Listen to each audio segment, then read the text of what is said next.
Hello everyone, welcome back to my channel learning with miss B. So ये ratio जो chapter हम कर रहे थे उसका ये थर्ड पार्ट है। 2 पार्ट मैंने लास्ट ईयर अपलोड किए थे बट मैं आगे अपलोड नहीं कर पाई थी। सो अब ये चैप्टर मैंने कंटिन्यू किया है, यहाँ से थर्ड पार्ट आपको मिलेगा उस रेशो चैप्टर का। सो आज के इस रेशो चैप्टर में हम करेंगे solvency, leverage, capital structure ratio. ठीक है, इसे सॉल्वेंसी रेशो भी कहते हैं, लेवरेज रेशो भी कहते हैं, एंड कैपिटल रेशोज आप कह सकते हो।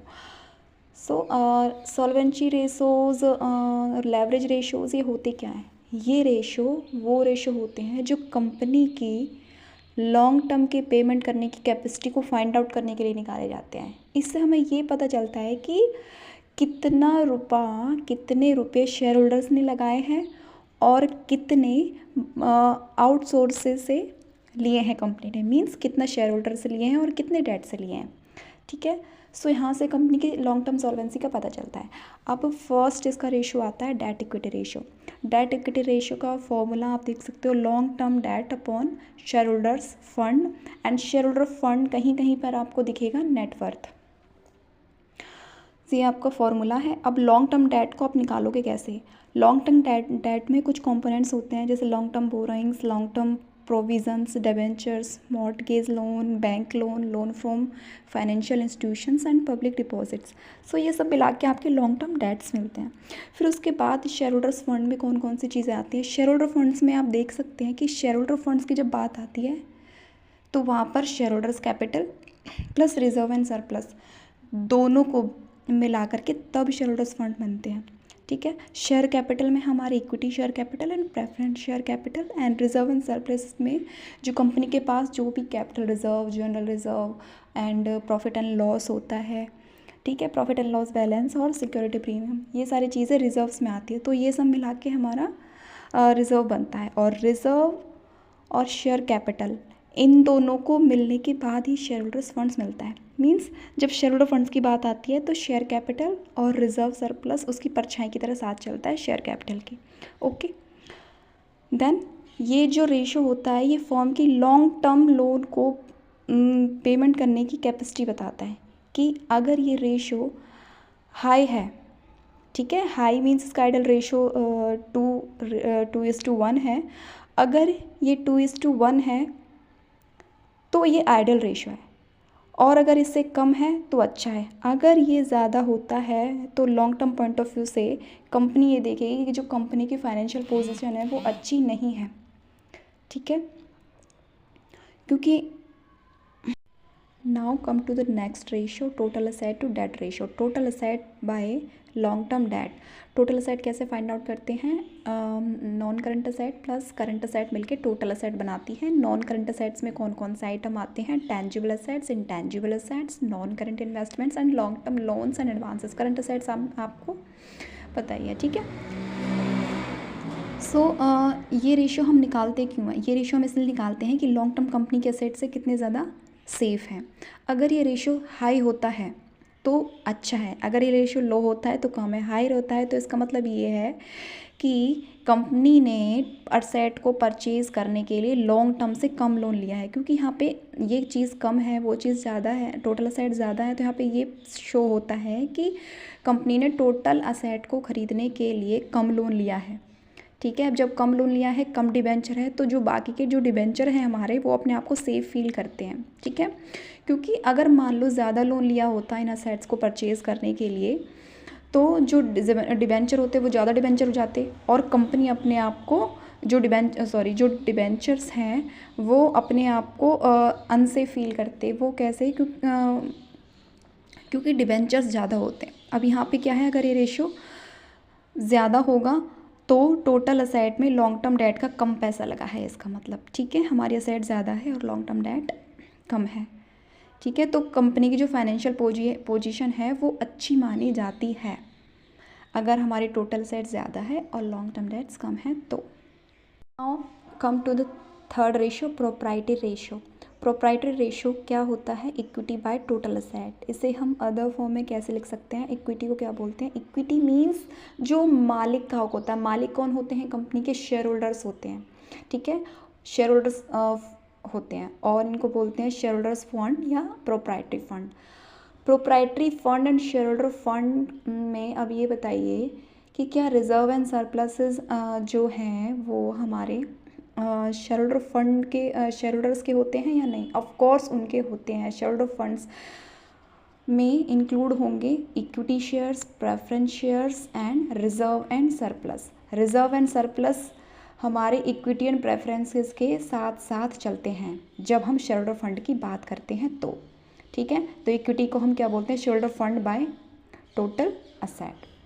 ये रेशो क्यों निकालते हैं?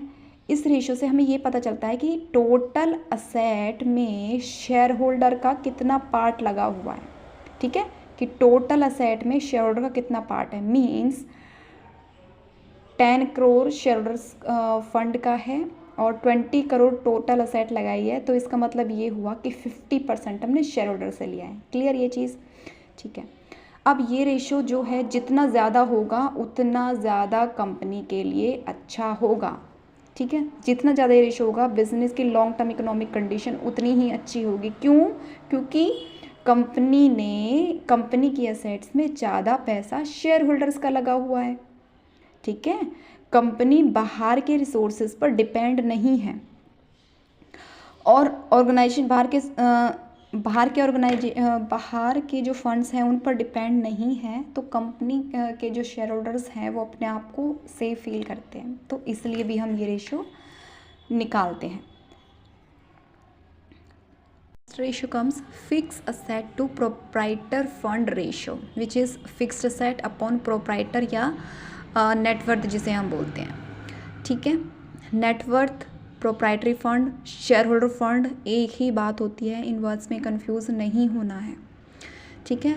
इस रेशो से हमें ये पता चलता है कि शेयर होल्डर्स फंड्स का कितना पार्ट फिक्स असेट में लगा हुआ है, ठीक है। जैसे मान लो 100 करोड़ नेटवर्थ है, शेयर होल्डर फंड से जो पैसा लिया है वो 100 करोड़ लिया है, ऊपर लगा हुआ है हमारा 50 करोड़, तो इसका मतलब 50 करोड़ रुपए फिक्स असेट में लगा हुआ है। 50% पैसा हमारा फिक्स असेट में लगा हुआ है। अगर हमारा 50% पैसा फिक्स असेट में लगा हुआ है तो बाकी 50% पैसा शेयर होल्डर्स का कहाँ लगा है? बाकी 50% पैसा शेयर होल्डर्स का लगा होगा वर्किंग कैपिटल में, ठीक है। तो ये रेशो 100% से कम है, तो इसका मतलब ये होता है कि शेयर होल्डर्स के फंड्स फिक्स असेट से ज़्यादा हैं, जैसा कि मैंने अभी एग्जांपल देके आपको बताया, और वर्किंग कैपिटल का कुछ पार्ट शेयर होल्डर से लिया है ना, क्योंकि 50/100 में से 50 हमने फिक्स असेट में डाला है, तो 50 पार्ट वर्किंग कैपिटल में यूज़ हुआ है, जो कि हमने शेयर होल्डर्स का जो पैसा 50 बचा वो हमने वर्किंग कैपिटल में लगा दिया। तो इससे क्या पता चलता है, ये जो पोजीशन होती है वो लॉन्ग टर्म फाइनेंशियल पोजीशन की एक्यूरेसी को इंडिकेट करती है। इससे पता चलता है कि ये रेशो जितना कम होगा फर्म की लॉन्ग टर्म सॉल्वेंसी कैपेसिटी उतनी ही अच्छी होगी, क्योंकि वर्किंग कैपिटल में शेयर होल्डर्स का पैसा लगा हुआ है। अगर मान लो सारा का सारा पैसा हम डेट से लगाते हैं वर्किंग कैपिटल में, तो वर्किंग कैपिटल जो डेली ऑपरेटिंग का पैसा होता है वो सारा हम डेट से लेके तो नहीं लगा सकते, ठीक है, क्योंकि वो रिफंड करना होता है। इसलिए हम कुछ पैसा अपना शेयर होल्डर फंड से लेके लगाते हैं। वो कब लगाएंगे? जब हम फिक्स असेट में कम लगाएंगे, ठीक है। तो ये चीज़ है। Ratio comes capital gearing ratio, जिसे हम लेवरेज रेशो भी बोलते हैं, ठीक है। इस रेशो में क्या होता है? Debt plus preference share upon equity plus reserve and surplus. यहाँ पे कंफ्यूज नहीं होना है, ठीक है। यहाँ पे जो शेयर होल्डर फंड्स हमने लिया था ना, उस शेयर होल्डर फंड्स में share capital plus reserve and surplus थे, और शेयर कैपिटल में दोनों की कैपिटल होती है, share capital equity share capital and preference share capital. Clear है? लेकिन यहाँ पे इन्होंने बोला है equity plus reserve and surplus, जिन पर कोई फिक्स कॉस्ट हमारी नहीं दी जाती। ऊपर उनको लिखा जाता है जो रिसोर्सेज बाहर के हैं एंड जिन पर फिक्स कॉस्ट बियर करनी होती है। जैसा कि मैंने यहाँ पे आपको एक ट्रिक भी दिया है लर्न करने की। सो जो बाहर से जो पैसा लिया है, जिन पर फिक्स कॉस्ट देनी ही देनी होती है, अगर हमने डिबेंचर लिए हैं तो इन पर फिक्स चार्जेस होते हैं, इंटरेस्ट हमको देना ही देना होता है, प्लस प्रेफरेंस शेयर जो होते हैं इन पर भी हमको देना होता है, ठीक है, कोई फर्स्ट प्रेफरेंस इनका होता है। तो नॉर्मली ये जो होते हैं हमारे डेट प्लस प्रेफरेंस शेयर होगा अपॉन में हमारे जिन पर फिक्स्ड कॉस्ट चार्जेस नहीं आते वो होंगे नीचे, तो debt by equity. Low capital gearing ratio अच्छा होता है। Low capital gearing ratio low कैसे होगा बताइए, लो कैसे होगा? लो कैपिटल गियरिंग अच्छा होता है, लो कैपिटल गियरिंग रेशो, ठीक है। हाई कैपिटल गियरिंग रेशो भी अच्छा हो सकता है। वो कब अच्छा होता है? जब फिक्स कॉस्ट पर दी जाने वाली जो कैपिटल होती है, जैसे डेट पर हम इंटरेस्ट पे करते हैं और प्रेफरेंस शेयर को हम डिविडेंड देते हैं, इन पर दिए जाने वाली जो फिक्स चार्जेस होते हैं वो कम दिए जाते हैं इन कंपैरिजन टू जो इन पे हमको बेनिफिट मिलता है, ठीक है।